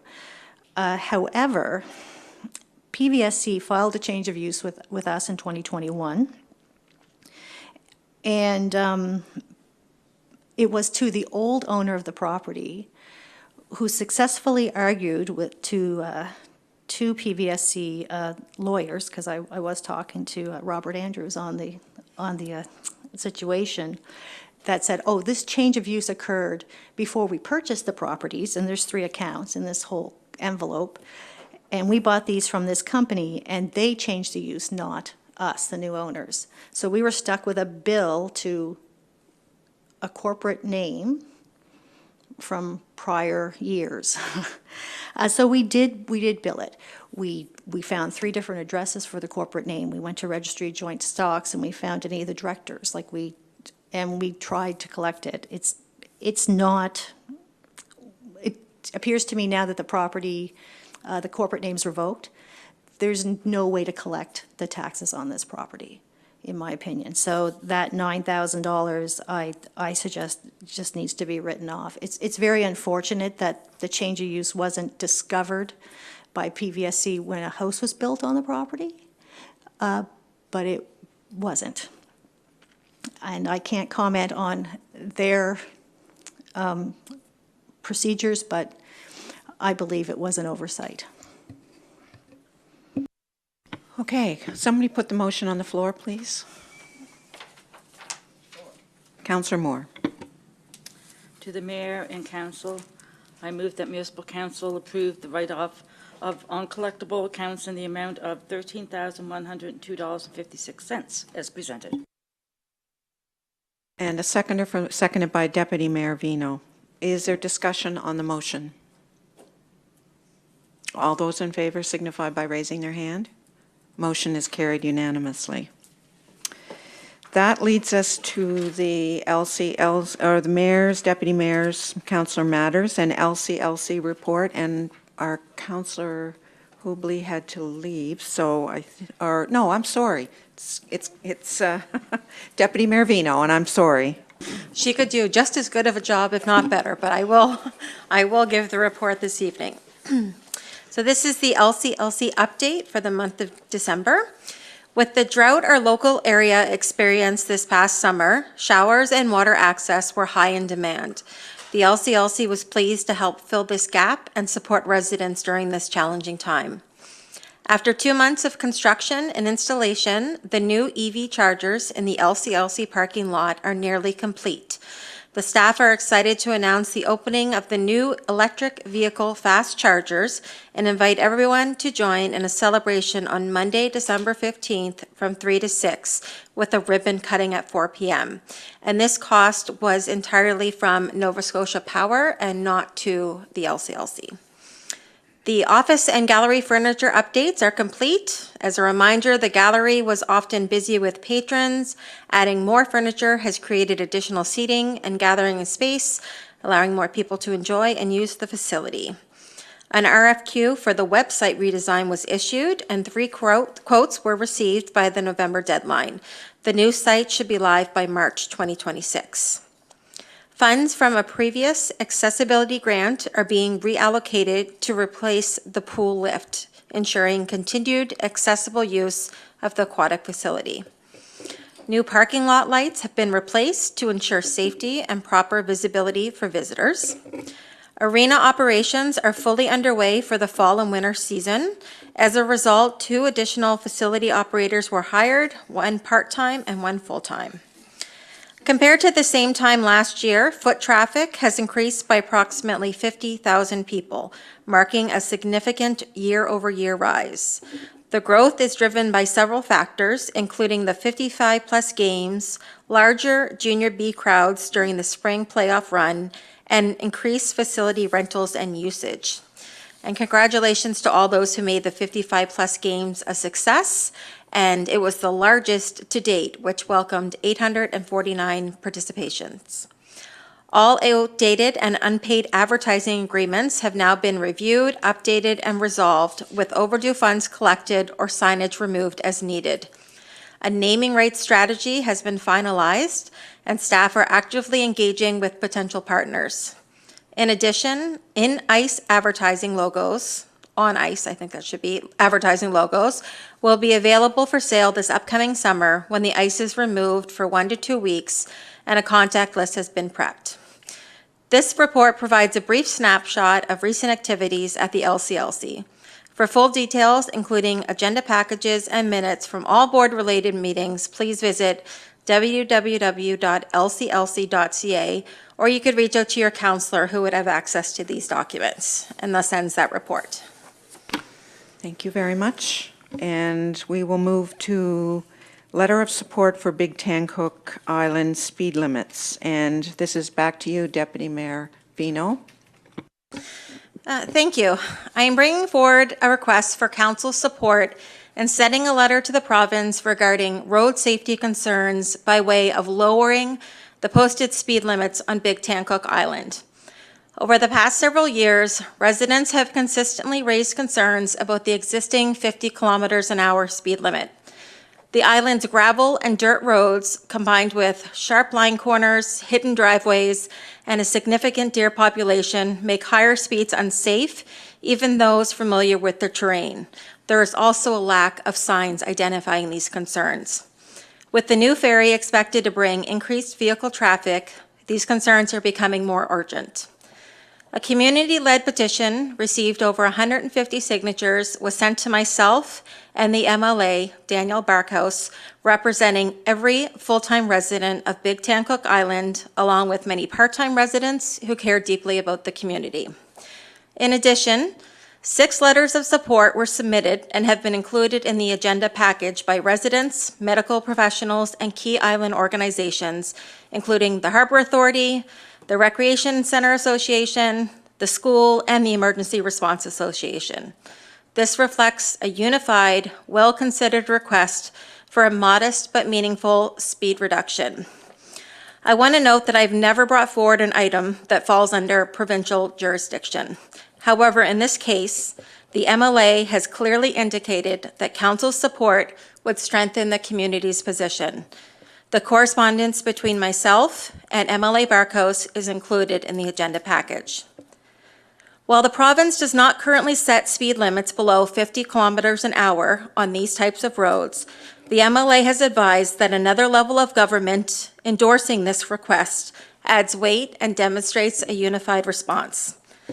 Given the depth of community support and the MLA's request for municipal involvement, I'm asking council to support sending a letter to the province advocating this change. It is also worth noting that requests for letters of support for road maintenance improvements has been a topic of discussion for this council in the past, and as a result has led to a unified letter being sent for greater maintenance for all municipal roads. While they both fall under provincial jurisdiction, both being speed limits and road maintenance, they are not the same thing and come with very different price tags. Big Tancock Island is a special place, unique in its geography, its pace of life, and the way its community functions. The island operates differently than many of our mainland communities, and its residents rely on us to help advocate when provincial policies do not easily fit the island's reality. With this in mind, and in recognition of the thoughtful, unified effort put forward by the island community and the request of the MLA, I would like to bring a motion forward, but before I do that, is there any questions or clarification needed from council members? Councillor Bell and then Councillor Moore. Thank you. My speaking notes come from reference Bill number 80, Traffic Safety Act of 2018.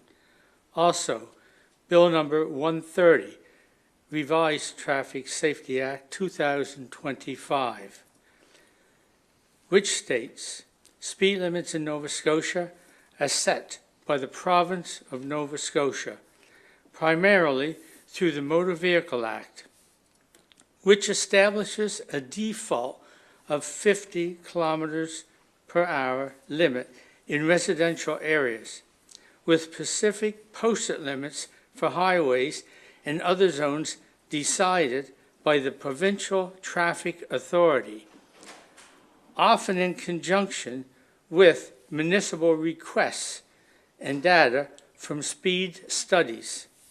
The new Traffic Safety Act, introduced in 2025, is modernizing these rules, but the core authority remains with the province.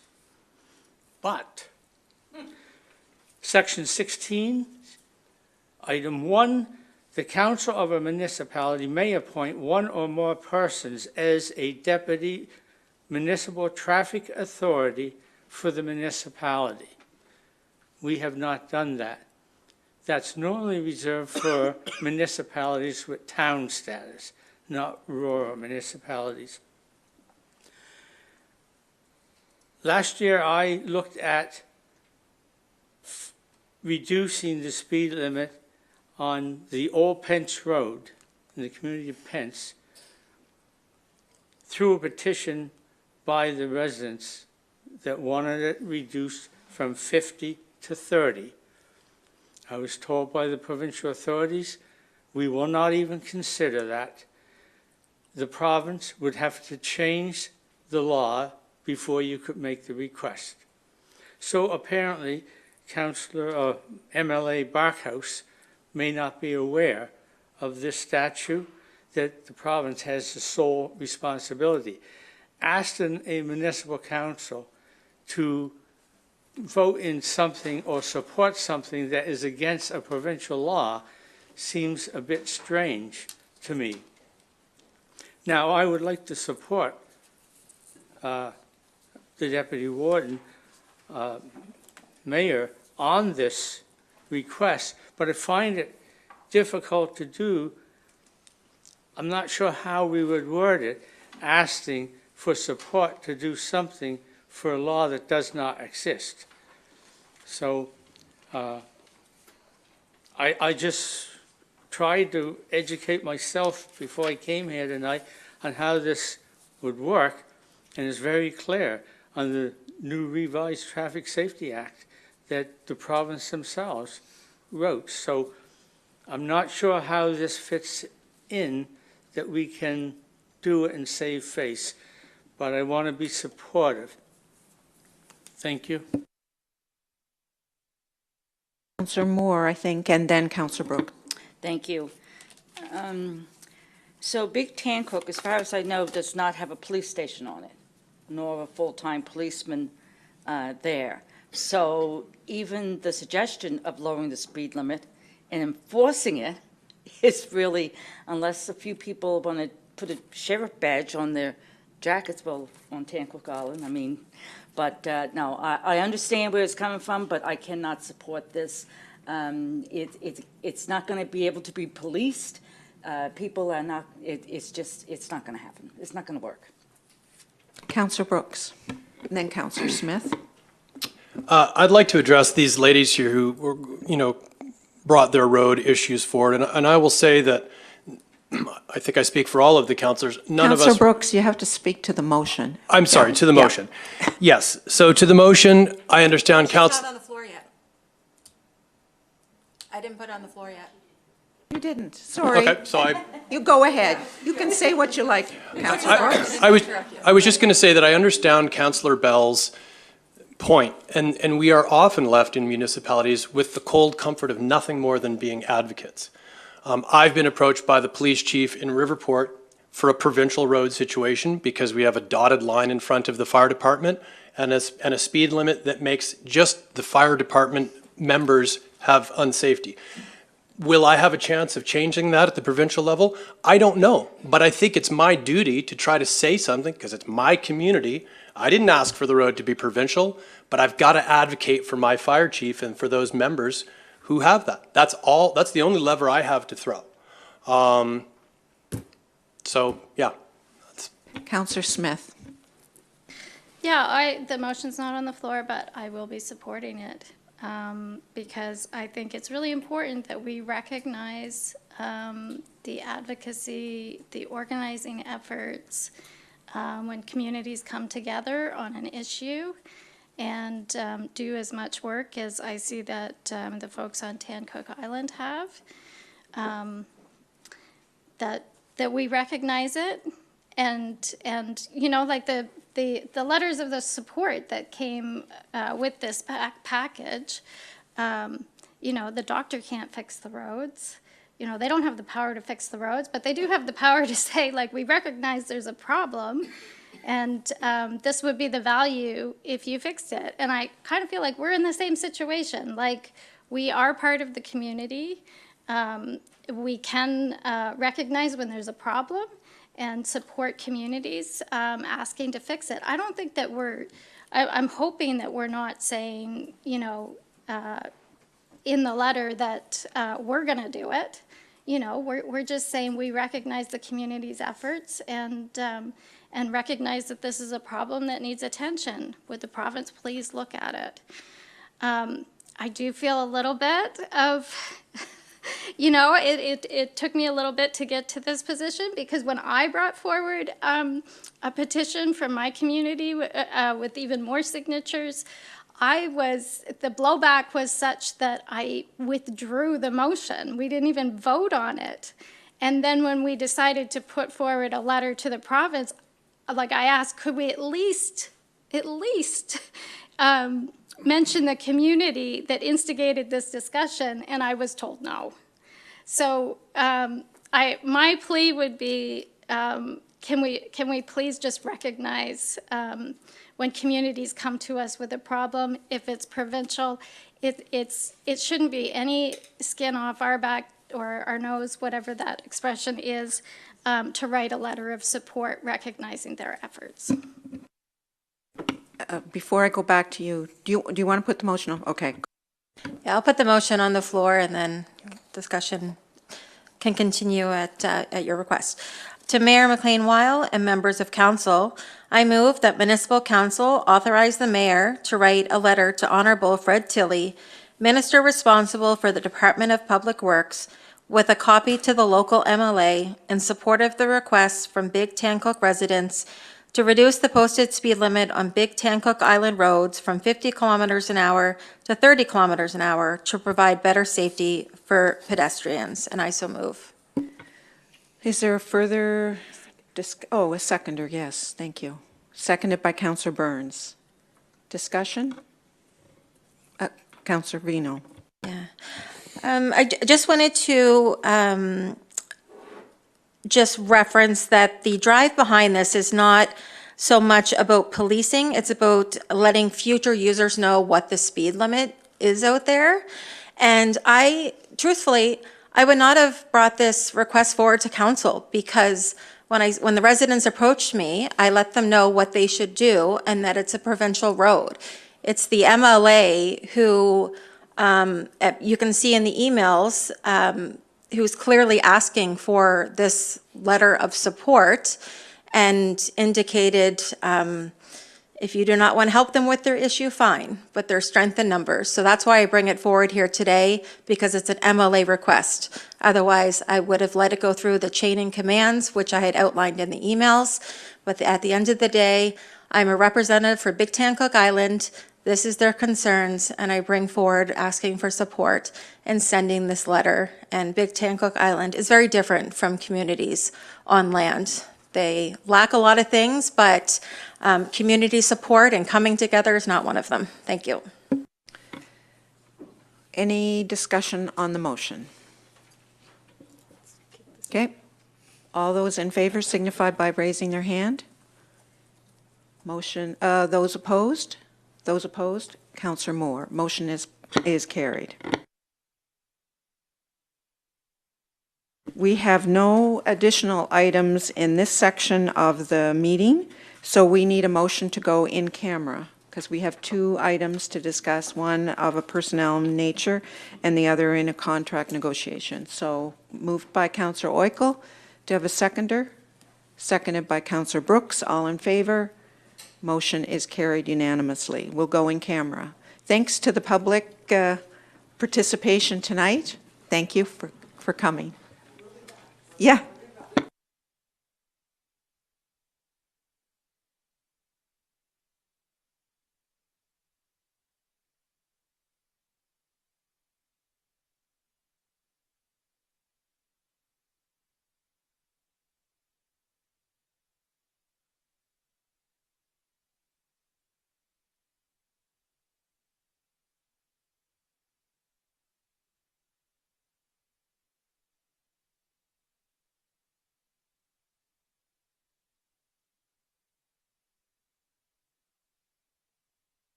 We are now out of in camera, and we do have a motion to propose. Councillor Oikel.